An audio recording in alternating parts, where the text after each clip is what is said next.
अपनी छोटी बहन नीतू को बुलावा भेजा था गीता ने। चली आओ मेरे ससुराल नीतू, बहुत ज़रूरी काम है तुमसे। नीतू परेशान।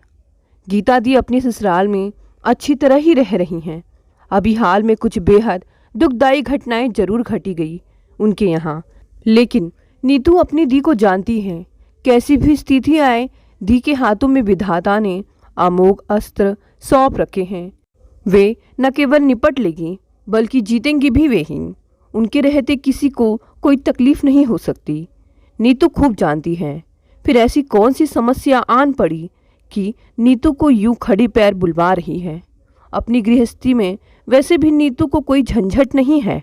अनुपम सुंदरता और शालीन व्यवहार के कारण उसके ब्याह में कोई रुकावट नहीं आ पाई थी। हीरो जैसा गबरू दुल्हा उसे मिला है। बिना दहेज के भी सास ससुर उसे ब्याह ले गए। आज भी उसकी बलैया लेते सांस आघाती नहीं। बस एक ही कमी है जीवन में, वह भी कभी न कभी पूरी हो ही जाएगी। गीता दी की किस्मत का तारा ऐसा बुलंद कहाँ। बचपन में ही चेचक ने चेहरे की सुंदरता नोच फेंकी थी। ऊपर से ठिगना कद और गहरा सांवला रंग। ऐसे में माँ बाप के घर गरीबी का स्थायी डेरा हो तो मनचाहा वर पाने के सपने में भी आने में हिचकते हैं। पर कुछ घट गया अचानक गीता दी के साथ। विकास सिंह की पत्नी का पैर कुएं की जगत में ऐसा फिसला कि उसकी लाश ही बाहर आ सकी। कोई कुछ न कर पाया। विकास का चहकता हुआ घर आंगन सूना हो गया। कोई कुछ कर न पाया। एक बेटी और एक बेटा माँ खोकर एकदम गुमसुम हो गए। माँ के बिना घर उजड़ गया। एक एक दिन पहाड़ सा भारी हो गया। परेशान विकास सलाहों और उपदेशों की बौछारों से बौखलाने लगा। विकास, माना कि बहुत बड़ा दुख आन पड़ा है, मगर भैया आगे की भी तो सोचनी है। ऐसे तो जिंदगी कटेगी नहीं। अरे भाई, बच्चे तो जैसे तैसे बड़े हो जाएंगे, तुम्हारा सहारा कौन बनेगा? बुढ़ापे में कौन एक लोटा पानी देगा तुम्हें? सारी उम्र तुम्हारे सामने पड़ी है। विकास माथा पकड़कर बैठ जाता। ये सारी बातें क्या वो खुद नहीं जानता? लेकिन अब 37 पार की उम्र में उसके लिए कहाँ बैठी है लड़की। भाग्य का अपना ही गुणा भाग चल रहा था। तभी तो गीता के अम्मा बाबू सपनों के कांटों में से सुख की छोटी छोटी कलियां ढूंढने बीनने में लग गए थे। चुपते तो थे कांटे, लेकिन सावधानी से वे उन्हें हटाते जा रहे थे। उम्र में तो बहुत अंतर है। जोड़ी तो जरा भी नहीं जमेगी।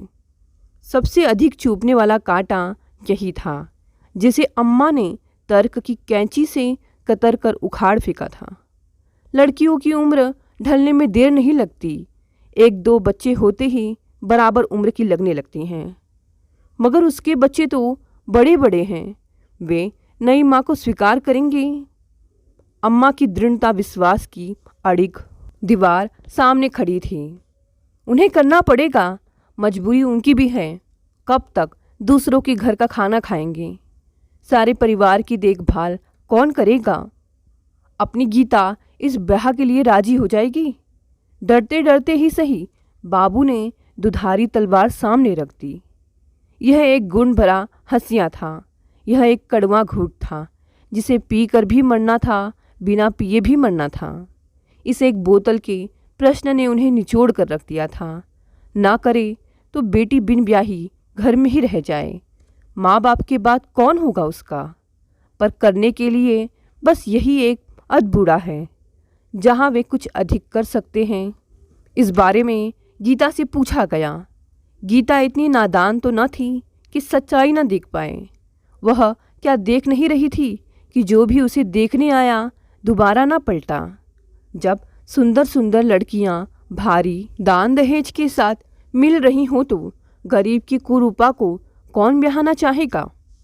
फिर गीता इतनी पढ़ी लिखी भी ना थी कि अपने पैरों खड़ी होकर जीवन निर्वाह कर ले। असुंदर तन में क्या मन की उड़ानों पर भी प्रतिबंध होता है? सपनों की बगिया पर क्या केवल रूप का ही अधिकार होता है? उठती उम्र की मीठी मीठी ख्वाहिशों ने गीता के मन को भी तो गुदगुदाया था, लेकिन उसकी राह में तो बंदिशों का दलदल था। अपनी मर्जी से राह चुनने की न गुंजाइश थी न संभावना। झुकी हुई उदास आंखों की चुप्पी को ही गीता की हाँ मानकर विकास के घर प्रस्ताव भेज दिया गया। गीता को देखने विकास के परिवार से कुछ लोग आए और बड़े गिरे हुए मन से गीता को अंगूठी पहनाकर चले गए। कहाँ वह रूपवती गोरी चिट्टी बहू और कहाँ यह काली ठिगनी लड़की। कहीं कोई तुलना नहीं, लेकिन नकारने की भी तो कोई गुंजाइश नहीं, ना इनको और ना उनको। मजबूरी में किया गया समझौता। चलो ठीक है, जैसी है गृहस्थी तो संभालेंगी ही। बच्चों को 2 वक्त का खाना तो घर में मिलेगा, संझा को दिया बाती तो होगी। और गीता ब्याह के हवन कुंड में अपनी भावनाओं, कामनाओं, सपनों की आहुति डालकर सिंह परिवार की बहू बनकर आ गई। अपनी इच्छाओं का क्रियाक्रम करके उसने नए जीवन में पग रख दिया था। 37-38 वर्ष के पुरुष को पति के रूप में स्वीकार करने में गीता 100 बार मरी। वह तो जीने मरने को एक ही तराजू पर तौलकर इस दहलीज के अंदर आई थी। नए घर में गीता थी और था जिम्मेदारियों का हिमालय। नई उम्र को जूझना था चौतरफा जवाबदारियों से। मुंह अंधेरे उठकर घर की साफ सफाई, नहाना धोना निपटाकर बच्चों का मनपसंद नाश्ता बनाना, उन्हें तैयार कर स्कूल भेजना, खाना बनाना, बर्तन कपड़े, सुबह से शाम तक चक्री की तरह घूमती, थक कर ऐसी चूर हो जाती कि याद ही ना आता कि वह अभी युवा है, सपने हैं। वह तो बस गृहिणी बनकर घर में आई और आते ही माँ के पद पर प्रतिष्ठित हो गई। सावला सौंदर्यहीन मुख मातृत्व की पावन आभा से चांदनी को परास्त कर रहा था। मन की खूबसूरती ने तन को अदृश्य रत्नों से जगमगा दिया था। गीता तो रत्न जड़ित प्रतिभा है। विकास अपने भाग्य की सराहना करते थकता ना था। उसके रोम रोम में आशीषों की वर्षा होने लगी। अंश और अंशिका को भूलने में ज़्यादा वक्त नहीं लगा कि उन्हें जन्म देने वाली कोई और थी। अधेड़ पति की पत्नी गीता अपने पति को लेकर संकुचित तो होती थी, लेकिन अपने बच्चों की वह सफल माँ थी। माँ का पद पाकर जैसे वह बहुत बड़ी हो गई थी, गर्व से भर गई थी। यह मेरी बेटी है और यह मेरा बेटा।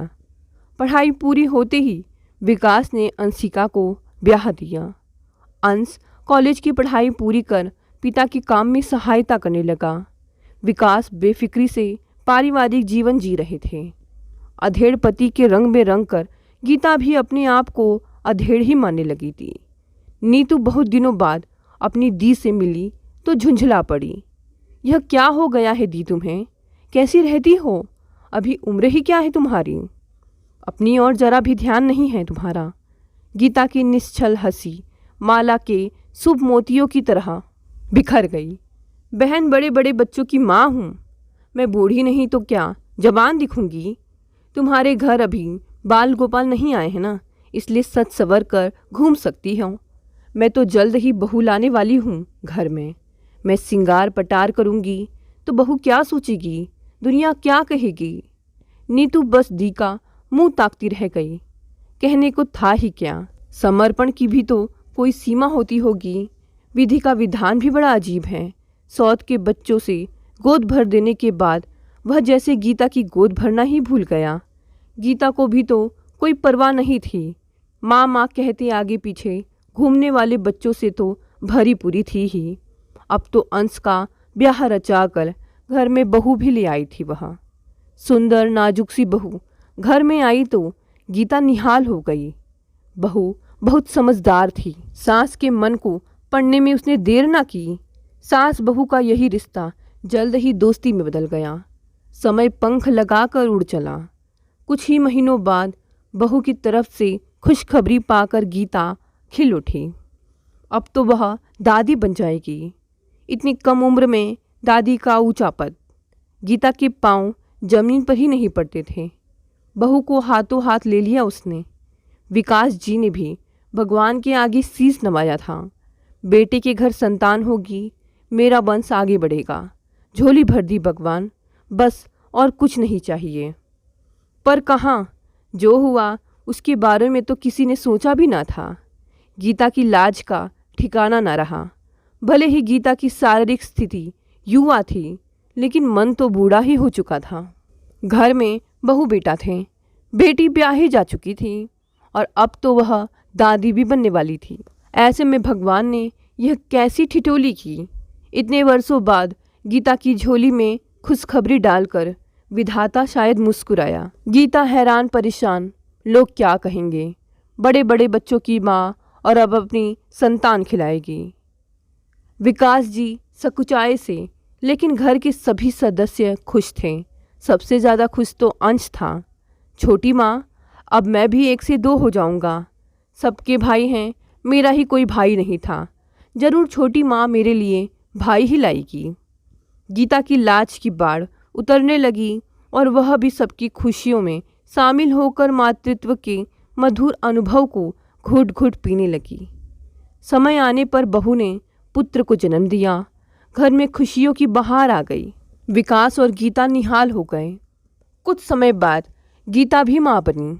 पहली बार अपनी संतान गोद में आई तो परिपूर्णता का अनूठा एहसास से सरोबार हो गई। वह मातृत्व की इस गरिमा को तो पहली ही बार जाना था। अंश हंस रहा था। यह क्या छोटी माँ, मैंने भाई मांगा था, आपने बहन दे दी। बहन तो पहले से थी ना, लेकिन यह तो सबसे सुंदर है। देखो ना कितनी प्यारी लग रही है। इसका नाम मैं वंशिका रखूँगा। प्यारी सी गुड़िया घर में खुशियों की गंगा ले आई थी। विकास कभी पोते को दुलराते तो कभी परी जैसी बेटी को। गीता दोनों बच्चों को सम्मान प्यार दे रही थी। छोटी माँ, ठंड शुरू हो रही है, हम दोनों बच्चों के लिए ऊनी कपड़े लेने बाजार जा रहे हैं। वीर को हम ले जाएं अपने साथ? नहीं अंश, वीर को मेरे पास छोड़ जाओ। उसे ठंड में बाहर मत ले जाओ, नाजुक बच्चा है, कहीं बीमार ना हो जाए। बहू की गोद से नन्हे मुन्ने छुई मुई से वीर को ले लिया गीता ने। कैसा पल था वह। किसने गीता से कहलवाया था, मैं संभाल लूँगी, तुम लोग जाओ, मगर जल्दी आ जाना, जल्दी आ जाना। कहाँ से, कैसे, किस हाल में? सुना जरूर था कि पहाड़ टूटा, बिजली गिरी, लेकिन आज पहली बार जाना कि आसमान कैसे फटता है, कलेजा कैसे टुकड़े टुकड़े होता है। जवान बेटा बहू के मृत शरीर को देखते ही विकास मूर्छित हो गए। और गीता, वह बेहोश हो जाए तो क्या होगा? उसे तो हर हाल में अपने आप को सचेत रखना है। वह होश खो देगी तो 2 शिशुओं को कौन संभालेगा? बदहवास पति को कौन देखे? कलपती हुई बेटी को बाहों में समेटने वाला भी तो कोई हो। मैं संभाल लूँगी, तुम लोग जाओ। क्यों निकले ये शब्द मुँह से? तूफान आकर सब कुछ ध्वस्त कर चला गया। क्या मलबा समेटना था? मलबे से घर ढूंढकर फिर खड़ा करना था। बेटी अपने घर की, पति बेहाल, 2 नन्हे बच्चे घर में, वीर बेहद कमज़ोर नाजुक। विकास उसे देखकर कातुर हो उठे। बिना माँ के कैसे जिएगा? ऊपर का दूध तो यह पचा ही नहीं पा रहा है, हर बाल उलट देता है। ना, नहीं बच पाएगा भागा। विवश आंखें करुणा से भीग जाती। गीता क्या करे, क्या कहे? अपनी बेटी को हाथ में उठाती तो बिना माँ बाप के मासूम वीर को देखकर कलेजा महसूस उठता। वीर को गोद में लेती तो वंशिका भूख से बिलख कर रोती। विकास सजल आंखों से इकलौते बेटे की इकलौती निशानी को देखते रहते। अगर यह न बचा तो मेरे अंश की निशानी ही मिट जाएगी। कैसे बचा ले उसे? गीता भी क्या करे? मन की उजड़ती बगिया में किसी कोने में एक बीज उग गया और चाहते ना चाहते हुए भी आकार लेने लगा, जड़ें गहराने लगी। वंशिका कलेजे का टुकड़ा, आँखों का उजाला, जीने का सहारा क्या नहीं थी गीता के लिए? उसे निहारते आंखें नहीं थकती थीं। बहन नीतू को तुरंत आने के लिए बुलावा भेज दिया गीता ने। जैसी हो तुरंत उठकर चली आओ, बहुत ज़रूरी काम है, देर मत करना। नीतू पति के साथ आ पहुंची। अपने दी और नन्हे वीर को देखकर उसका कलेजा मुंह को आ गया। ईश्वर ने यह क्या कर डाला दी? इतना छोटा बच्चा बेचारा बिना माँ का हो गया। गीता नीतू को देखकर जैसे जी उठी, हल्की सी मुस्कान के साथ ठहरे हुए स्वर में बोली, ना नीतू, वीर बिना माँ का नहीं हुआ। इसकी नहीं, वंशिका की माँ आज मर गई। यह बिन माँ की हो गई। नीतू स्तब्ध। यह कैसी बात? दी क्या कह रही हो? शोक के आघात से क्या इनका दिमाग? वीर की माँ तो जीवित है, मैं हूँ ना। यह मेरा दूध पीकर पलेगा, बढ़ेगा, मैं इसे कुछ थोड़े ही होने दूंगी। वंशिका को उठाकर गीता ने नीतू की गोद में डाल दिया। इस अभागन को पाल लो नीतू, इसकी माँ बन जा बहन। मेरी वंशिका को, मेरी लाडली को तुम ले जाओ। वादा करती हूँ कभी कहीं देखूंगी तो पहचानूंगी नहीं इसे। अब यह तुम्हारी बेटी है, इसे बिन माँ की होने से बचा लो। छोटी बहन के 2 पैरों पर हाथ रख दिया गीता ने। दीन करुणा में नहाए शब्द, आंसू उमड़ आए। एक विवश माँ के आंसू न बहने देना और न रोक पाना संभव है, पर असंभव को संभव बना दे वही तो गीता है। नीतू कंटकित हो गई। कभी दी को देखती तो कभी अपनी गोद में पड़ी वंशिका को। सारे संसार की दौलत एक ही बार में झोली में आ जाए तो कौन नहीं बोला जाता। यह गुलाब का फूल क्या अब सचमुच ही उसका है? यह प्यारी सी बेटी क्या सचमुच ही उसकी हो गई? सच, इस बोझिल माहौल में अपनी खुशी कैसे छिपाए नीतू? कैसी है ये दी? बरसों बाद मिले ईश्वर के इस अमूल्य वरदान, इस हीरे की कनी से मुंह मोड़ रही है, वह भी सौतेले बेटे की निशानी को बचाने के लिए। इस निर्मोही दुनिया में ऐसा भी कोई करता है क्या?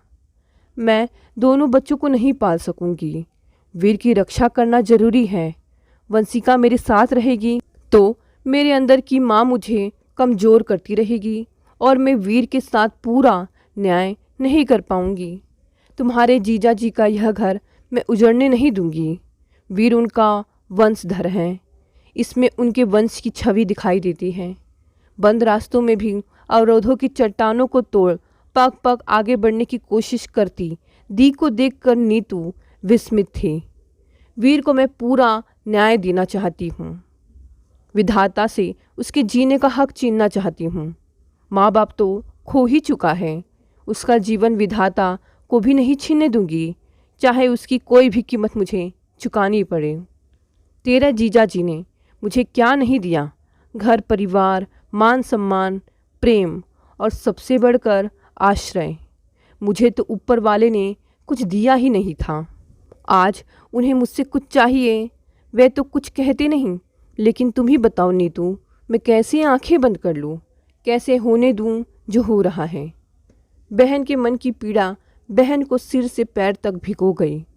लेकिन दी, तुमने भी तो अपने फ़र्ज़ में कसर नहीं छोड़ी, फिर क्यों अपना कलेजा छोड़कर इस तरह खाली हो रही हो? गीता की आंखों में बेपनाह वेदना का सागर मचल उठा। हृदय का सारा प्यार दुलार आंखों से बेटी पर उड़ेल कर उसने नजरें घुमा ली। शायद तुम ठीक कह रही हो, लेकिन बहन, यह हिसाब तो मेरा है। तुम्हें कैसे समझाऊं? इस समय मेरी 2 आंखें हैं, वीर और तुम्हारे जीजा।